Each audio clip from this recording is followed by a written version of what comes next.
tous, j'espère que vous allez bien. Alors on se retrouve avec une courte vidéo sur une expérience chez un médecin traitant en Corée du Sud.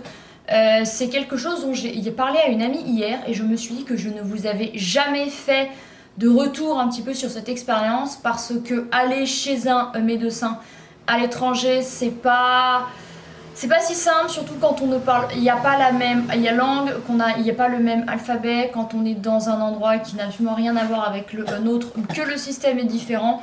Du coup, j'avais envie de vous faire une courte vidéo qui va durer à peine 10 minutes, je pense, pour vous donner toutes les informations que j'ai pu avoir grâce à cette expérience. Voilà, pour vous faire un petit peu un retour d'expérience, ça peut en aider certains d'entre vous si vous arrivez en touriste en Corée ou que vous êtes résident et que vous avez un petit souci et que vous devez aller chez le médecin. Voilà. Alors du coup, en gros, bon, c'est pas très intéressant, mais en avril, début avril, j'étais allée du coup à Gyeongju avec une amie, j'étais retournée. Et en fait, en revenant de Gyeongju, je me suis un peu bloqué le dos. En gros, j'ai couru dans des escaliers dans ma pente pour aller chez moi qui est aussi haute que ça. Et en fait, j'ai dû tordre le dos quoi, alors que j'avais que quelques kilos. J'ai eu un mal épouvantable. Je suis allée du coup dans une pharmacie grâce à une amie pour acheter des patchs et des médicaments, ça n'a strictement rien fait. Du coup, j'ai demandé à une amie et elle m'a donné le nom d'un médecin dans le sud de Hondé vers la station Sangsu. Donc bien sûr, je vous laisserai l'adresse en barre d'infos et les coordonnées. Donc j'y suis allée sans rendez-vous. Elle m'a dit tu peux y aller sans rendez-vous sans problème. J'y suis allée genre un lundi matin à 9h puisque le cabinet ouvre à 9h. C'est ce que je vous conseille de faire. Déjà chose super contrairement à la France. Alors je ne pense pas que ce soit tous les médecins bien sûr, mais du moins ce médecin traitant-ci, vous pouvez y aller sans rendez-vous. Je sais pas si ça existe encore en France ça. Donc j'y suis allée. Alors heureusement que je y parle un peu coréen. J'ai expliqué du coup ma situation au secrétaire qui était vraiment adorable. Elles m'ont pris mon nom avec ma carte de résident. Donc sans carte de résident, si vous restez moins de 3 mois ou 6 mois, je ne sais pas vraiment comment ça marche, mais je pense qu'avec un passeport ça suffit. Voilà, pour avoir votre nom. Alors c'était un petit peu difficile pour elle de l'écrire parce que j'ai 2 prénoms et un nom de famille long et que eux, leur nom c'est 3 syllabes à chaque fois. Une pour le nom de famille et 2 pour le prénom. Du coup à chaque fois c'est un petit peu compliqué pour eux. Donc on rigolait ensemble, je leur disais oui les noms étrangers c'est un peu compliqué et tout. J'ai attendu littéralement 10 minutes. Alors bien sûr je devais mettre le masque obligatoirement, bien sûr. J'ai attendu 10 minutes avant que le docteur ne me reçoive. Je lui ai expliqué que j'avais mal au dos à cause du fait que j'avais tiré ma valise. Il m'a posé des questions en coréen, vraiment plein. Et des termes qui étaient un petit peu spécifiques ou que je ne connaissais pas. Il me les traduisait en français avec son traducteur. Il avait réellement son traducteur à la main, enfin son téléphone, et il me traduisait sur Google Traduction. Donc ça, gros big up à lui, il a fait un super effort, hyper adorable. Il a posé même des phrases entières comme question du style est-ce que vous fumez, est-ce que vous êtes enceinte, est-ce que je sais pas trop quoi. Et moi je me suis dit mais non, enfin je suis pas enceinte, j'ai juste mal au dos. Mais bon bref, voilà, il m'a posé plein de questions et pour donc il m'a gardé genre 5-10 minutes pour regarder mon dos pour voir s'il y avait un souci en me yatatant ou quoi. Il a appelé une des secrétaires, oui, il n'y a pas lui qui m'a soulevé le t-shirt qui m'a touché le dos, c'est elle. En gros lui il regardait aussi mais c'est elle qui faisait, donc ça c'est vraiment... Ça c'est un truc qui n'arriverait pas en France et qui est très différent. Du coup on se dit bon c'est un professionnel, s'il me touche le dos c'est qu'il y a une raison. Mais bon, il y a là-bas ils font... C'est comme ça quoi. Donc voilà, mais très pro, hyper gentil, la secrétaire vraiment adorable qui me demandait est-ce que ça va et tout. Vraiment ils étaient, il y a petits soins, ils étaient vraiment, il y a top. Ensuite au lieu, donc il m'a proposé des cachets, mais même avant ça, il m'a proposé un truc assez surprenant. Il m'a dit est-ce que vous souhaitez faire un scanner et il y a perfusion, il y a perfusion, il y a perfusé. Je me suis dit ben non, j'ai juste mal au dos, juste des médicaments. Donc c'est ce que je lui ai dit en coréen, il m'a dit ok bidule.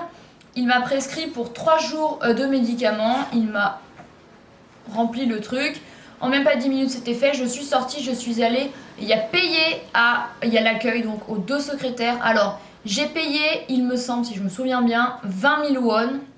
Donc ça fait genre 15 euros pour et la consultation. Non, juste pour la consultation. Il y a médicaments, c'était ensuite. Alors, je ne crois pas que ce soit remboursé par il y a une assurance coréenne, c'est ce que je lui ai demandé, je crois, je me rappelle même plus. Mais il n'y a pas essayé de me faire rembourser parce que je me suis dit, trop la flemme. Pour 15 euros, je me suis dit, bon, voilà. Parce qu'en fait, quand on est en IAPVT, on a une assurance obligatoire, qui nous couvre quoi, en cas de soucis. D'hospitalisation, de médecin et tout, mais bon là je me suis dit bon pour 20 000 won ça va être énormément de...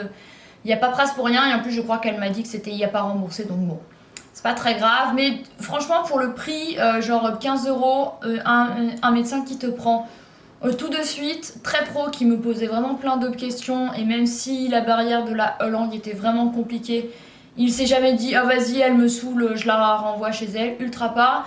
Et à la fin, il m'a bien dit que si le traitement ne fonctionnait, il n'y a pas donc sur les 3-4 jours que je l'ai pris, que je revienne le voir. Donc bien sûr, j'espérais ne pas avoir à le refaire parce que bien qu'il était très sympa, c'est quand même très stressant. Il y a d'aller dans un cabinet de médecin, enfin dia médecin c'est quand même très spécifique et ça fait un peu flipper même en France. En Corée, quand vous nous parlez, il n'y a pas le coréen. Voilà, ça m'a rappelé la seule autre expérience médicale que j'ai eue en Corée. Soit la 3e dose de vaccin contre le coronavirus que j'avais faite du coup en décembre 2021 lors des 3 mois où j'étais venue. Je me suis dit vraiment si je peux éviter ce serait vraiment bien. Et ensuite je suis allée à la pharmacie juste en bas. Du coup c'est vraiment à côté. Et là les 2 dames adorables aussi. Et j'ai payé si je me souviens bien 7000 won pour les 3 ou 4 jours de traitement. Alors ce n'est pas du tout comme en France avec des boîtes entières. C'est comme aux États-Unis, il me semble, ils ont ce système. Ils vous donnent le nombre pile de médicaments par jour. Ça veut dire que mon traitement était sur 4 jours. J'avais 6 gélules à prendre par jour, je crois. Donc il y avait des sachets en plastique. 6 gélules ensemble, 6 gélules ensemble, x 4. Voilà, ça fait enfin vous ouvrez, ça fait des petits trucs qui pendent. Et en fait, c'est pour éviter le gaspillage et la surdose de médicaments. Chose que j'ai trouvé vraiment très bien. Mais du coup, si vous avez encore mal, vous êtes obligé de retourner chez le médecin. Vous ne pouvez pas continuer le traitement seul. Donc ça, c'est ses avantages et ses inconvénients. Mais voilà, c'est comme ça que ça s'est passé. Et ouais, je crois que c'était 7000 won les médicaments. Parce qu'il me semble qu'en tout, ça faisait 27 000 won. Soit environ 20 euros les médicaments plus la consultation. J'ai trouvé qu'il n'y avait rien à redire. Ils étaient très sympas. Et c'est tout, voilà. Alors je ne sais plus exactement ce que c'était comme médicament. Je vous mettrai ici si je m'en souviens. Et puis bon, c'est pas forcément l'objet de cette vidéo de faire le mérite. Il y a des médicaments parce que moi je vous avoue, si je peux éviter, je le fais. Mais là j'étais vraiment bloquée. J'ai jamais eu autant mal de ma vie au dos. J'étais vraiment, quand je m'allongeais, limite je criais. Il y a tellement que ça me faisait mal. Donc voilà, et en fait sur les 4 jours de traitement à la fin j'avais encore mal, donc je me suis dit je vais devoir y retourner, c'est super. Et en fait le lendemain j'ai fait une activité avec des amis, je sais même plus, on y marchait dans un parc. Je leur ai dit mais vous savez quoi, en fait j'ai plus mal, et ça a disparu comme ça. Donc c'était très efficace, mais c'était des anti-inflammatoires je crois, et un autre truc avec une molécule, je ne sais plus exactement. En tout cas ça a bien fonctionné, mais par contre j'étais super surprise quand il m'a proposé le scanner et il y a perfusion. Je me suis dit mais donne-moi d'abord des médocs. C'est très exagéré de proposer ça directement à un patient qui n'a pas grand chose quoi. En soi c'était pas très très grave, c'était beaucoup plus douloureux que ça n'était grave. Mais voilà, quand j'ai dit à ma cousine qui fait des études d'infirmière, elle était réellement ahurie. Donc si vous y a pensé que c'est juste une douleur mais que lui ne voit rien, parce qu'en fait quand il touchait mon dos il ne voyait rien. Et le truc qui était également très difficile, c'était quand il y a touché dans le dos, donc lui et sa secrétaire, je n'arrivais pas à déterminer où j'avais mal puisque ça me faisait quasiment mal partout. Du coup c'était très difficile et du coup lui il avait également mal à déterminer ce que j'avais, bien que je l'avais expliqué avec il y a petits mots de coréen. Mais voilà, je vous conseille quand même, si vous savez que c'est une douleur bon vive, mais que c'est certainement il n'y a pas très grave, dites juste oui pour les IA médicaments et ensuite vous verrez pour le scanner et la perfusion. Je me suis dit mais c'est quoi ça? Bref, voilà, c'est tout. Je crois que j'ai fait le tour. Voilà, c'est tout ce que j'avais à dire sur le sujet. Mais ça peut vous être utile si vous souhaitez du coup aller chez le médecin. Je ne suis jamais allée chez un médecin spécialiste, genre ophtalmo, gynéco, stomatologue, que sais-je. Mais apparemment, de ce que j'ai entendu, c'est aussi sans rendez-vous. Vous allez dans une espèce de clinique et en fait, vous dites ce que vous avez et vous allez chez le médecin spécialisé. Apparemment, c'est très bien fait. Je n'espère pas devoir y aller.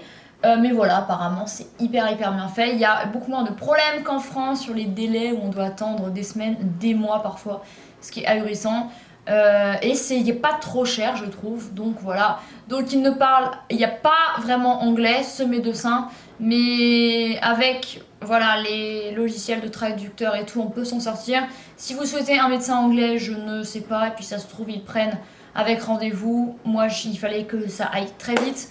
Donc voilà pour mon retour d'expérience. Toutes les autres infos seront bien évidemment en barre d'infos. Merci d'avoir regardé cette vidéo et n'hésitez pas à lui mettre un pouce en l'air si elle vous a aidé. Et moi je vous retrouve très bientôt dans une autre. Bye!